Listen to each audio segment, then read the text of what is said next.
اللہ تعالی علی محمد صلی اللہ علیہ وآلہ وسلم۔ حضرت سیدنا جابر بن عبداللہ رضی اللہ تعالی عنہ سے روایت ہے کہ ہم خدمت اقدس حضور نور صلی اللہ علیہ وآلہ وسلم میں حاضر تھے۔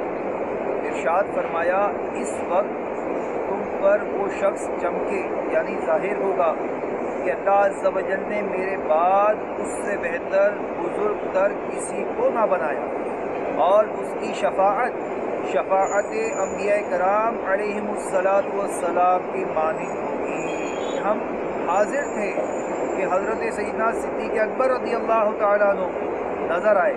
سید عالم صلی اللہ علیہ وسلم نے قیام فرمایا یعنی کھڑے ہو گئے، اور حضرت سیدنا صدیق اکبر رضی اللہ تعالیٰ عنہ کو پیار کیا اور گلے لگا لیا۔